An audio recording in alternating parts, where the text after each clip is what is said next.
Great. Well, welcome to the session, Liam. Thank you so much for joining me for this today. No problem. It's lovely to have a chat with you. Before we dive in and get stuck into all the questions, maybe a bit of an introduction to you. So I know that you've been in CRM and in email for a few years now. And it would be great to hear from you how you've seen that department evolve, how your roles changed over the past few years with what you've been involved in. Yeah, so I'm Liam Lloyd. I currently work for AO.com as a CRM manager retention for UK and DE. So as you said, Charlotte, yeah, I've been in CRM and email for almost 10 years now. So ranging from e-commerce and retail to the financial industry, and then back to e-commerce and retail now at AO.com. So it's shaped quite well over the last few years. There's ongoing technologies which you obviously are aware about using Emarsys and the tools that are available at the user's hands. So obviously what's grown a lot over the years is the likes of improved segmentation, automation, and different tools around the ability to test and learn with subject lines and content within the likes of dynamic content within platforms. Amazing. I know that what we've spoken with, AO in particular does place a lot of emphasis on that experience, right? That keeps those customers coming back over and over again, which has been an industry evolution, but also I think specifically within your brand, what you've been really focusing on. So you put a ton of energy into mapping out that full 1 year customer experience journey from the massive growth that you saw last year during COVID. Maybe you could tell us a bit about the work that you've been doing there and why that's so important to you guys. Yeah, definitely. So as we know, the beginning of last year, online shopping saw like 5 years accelerate into only 5 weeks. Yeah. And there was a change of shift more onto online due to bricks and mortar being closed.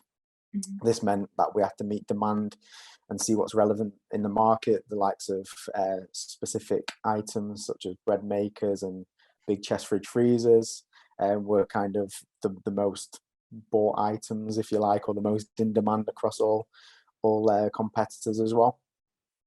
So what we had to do is we had to use Emarsys to showcase what was more relevant to customers and also show them what all the things that people are buying as well, because we don't want to show customers a chest fridge freezer when they've just bought one. The likelihood is that they're not going to be buying another one. So the use of dynamic content allows us to do that through there. Mm-hmm. Mm-hmm. And then in terms of going through the whole 1 year stage, we had to keep the customers that we already had engaged, and especially the ones that we most likely won't have seen due to them going into brick and mortar stores, keep them engaged and educate them on all the categories that we had available, not only MDA products. So we used various channels within the CRM space. We used email, which is the main focus. We also use social advertising and also DM there as well. Yeah, perfect. And maybe we could talk about some of the automations and programs that you've built connected to those segments. Like I said, you've been pulling out what products they've been searching, looking at what they've been in terms of brands and size and things like that. So automations and programs, what are you most proud of that you guys have been releasing recently? So there's been a good emphasis on, obviously, segmentation comes down to it. So what customers have been buying or what they've been viewing, especially. I know the likes of the abandoned browse, abandoned baskets are always common campaigns that all areas have in and really beneficial to the business to kind of sweep up customers who are possibly doing a price match on other sites, etc. Mm-hmm. And then there's elements there where we've been doing cross sells. So the likes of customer who buys an MDA will follow up an email campaign which will showcase other elements of what customers similar to them have been buying and educating customers on what we do.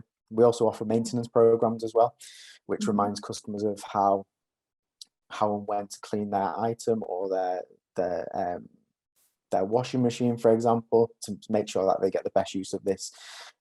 We kind of want to walk them through with a step-by-step of when we need to do it and what, and just keep AO in the know with them, especially if they've had a great experience with us, as that's the main emphasis of the business. We have to put the customer first, and the customer's always at our forefront of what we do. Yeah, amazing. And I think AO's approach is really interesting in that sense, because you're creating that content using data from a lot of different sources, right? So you've got the maintenance programs, the finance options, but also the product affinity programs, and now your retail data. So there's a lot that's coming in. Can you maybe walk us through how you are, as a team, deciding how you're going to use that data to influence that content for those segments?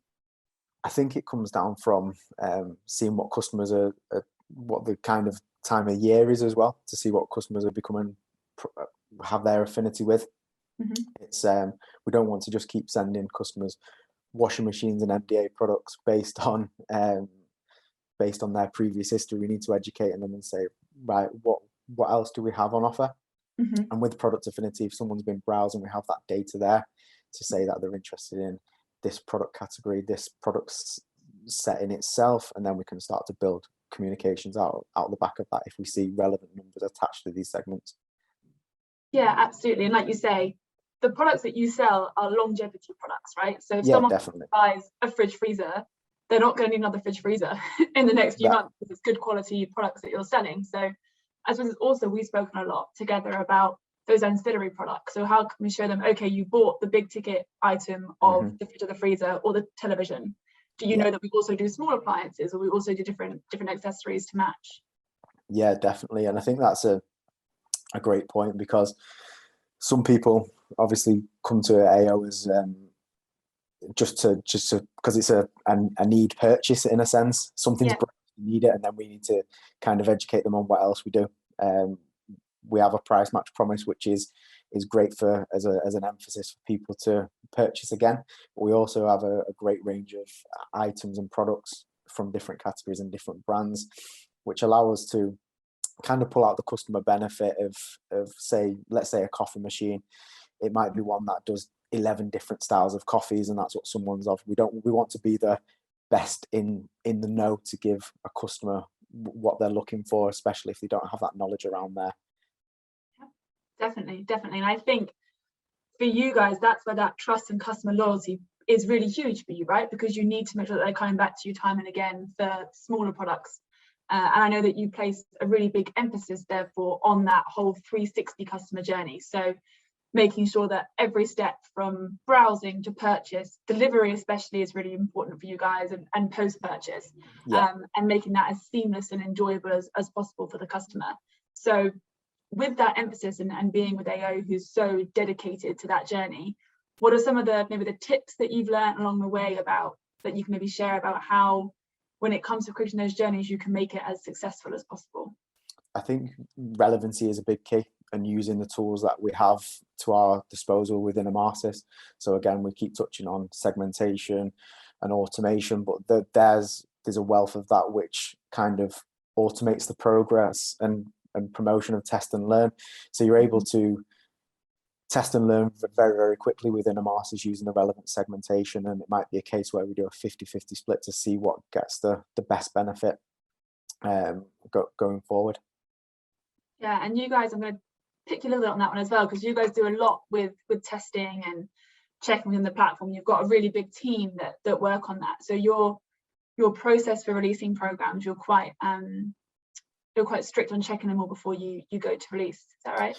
Yeah, definitely, because we want to make sure that the customer is receiving the relevant communication at the relevant time and the relevant information in it. So we treat it as we're a customer ourselves, and take a step back and say, right, is this something that we want to be receiving? If it's not, what do we need to add in that adds in a customer benefit, adds in USPs of the business in terms of 100-day free returns? Is it quick free delivery? And is it additional elements in terms of warranties and all those kind of above and beyond just the product that the customer is trying to buy? Yeah, definitely. And there's been that, I know as well, you mentioned it earlier, the channel focus as well. So you are doing also a lot of email communications, but you do SMS, different ways of contacting customers, and it's what is the most beneficial to the customer. How would they want to receive it? Yeah, definitely. And that spreads across the whole journey, from either a new customer or new subscriber on board into becoming a customer, and then also from them actually purchasing and then into the transactional journey. What time that we're going to be delivering their product, order confirmation, if they've missed the delivery, what can we do to kind of reschedule the delivery? So we make sure that the customer is always at the forefront of and has that emphasis on throughout the business. So we put the customer first. If they've missed it, we can reschedule it, and we can always offer that support on the back of the customer journey. Yeah, definitely. And we've talked a lot actually recently about positive and negative customer experiences and how we can make sure that each purchase, because obviously we want them to come back time and time again, isn't completely in isolation. We want to make sure that we're looking at, okay, what was their previous experience, right? And make sure that we're therefore either following up and asking for feedback or reviews or showing them different products, or if, which I know is rare, they were to have a negative experience, how can we make sure that we're also being cognizant of that? That's important as well. Yeah, definitely. I think the emphasis on both sides of making sure a customer, if they've had a negative experience with us, we kind of iron that out at the early stages instead of just sending them BAU newsletters. We need to make sure that we kind of address the fact that they've had a negative experience and what can we do as a business to get that right next time. And then on the other side of it, if a customer's had a positive experience, let's kind of ask them for a review. Let's get their views on the likes of Trustpilot, NPS, and we pride ourselves in our Trustpilot score to make sure that we can give customers who are potentially new subscribers and new customers the backing what they need when they're kind of doing the research, and they're kind of in that research phase of who should I buy from and why. And our Trustpilot score is great, and it kind of reinforces that fact there. Definitely. And I say you had to think about if I was the customer, and it's one of the first things you check, right, when you're browsing reviews of products, reviews on the business. So it's really good. Definitely it makes a big difference. Customers need to be kind of allowed to do their own research in a sense, by offering the likes of Trustpilot and having a terrific score on there reinforces the fact of how good of a business we are as a whole, and also kind of the delivery journey and putting the customer first, to get them repeating with us and coming back to us time after time. Amazing. And lastly, I just like to maybe look ahead. So we've had quite a good conversation about impacts of last year, what you guys have been doing in the recent months. So what are you going to be focusing on in the next coming year when it comes to creating those customer journeys, the engagement, retention, and especially the loyalty and repeat purchase? What's on the roadmap for AO? Definitely, optimization is a key thing. So a lot of businesses I've worked in before have set automation programs live and then they've just left them to it. So it'll be a case of subject line testing, content testing. If there's any discount codes available, can we test them? Specific segments of customers, what time of day they receive relevant communications.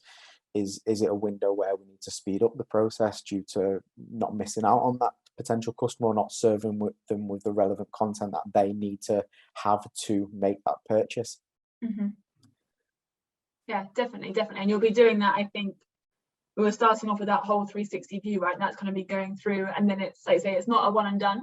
It's how do we make sure that we're constantly reviewing that, because the market's changing constantly. Definitely. And added into that is always comes down to segmentation as well. You can always segment on a more granular level, to make sure that you're being as relevant as possible in the forefront of the customer. Like I said before, we don't want to be sending laundry products to a customer who just recently bought laundry. The likelihood is that they're not going to be buying that again. So we want to give them the relevancy of the communications, especially what's going on in the world as well. Like at the moment, we've got the Euros are happening across Europe. So obviously TVs are a big element there that people are interested in, because lockdown rules easing, people can have more people around the houses. The weather's been quite nice recently, so it's that sort of relevancy there as well into the segmentation. Amazing. I cannot wait to see what you guys come up with in the next few months and work with you on that. Thank you so much for talking with us and for sharing your ideas. It's been great to hear from you. No problem. Thank you very much for having me. No worries.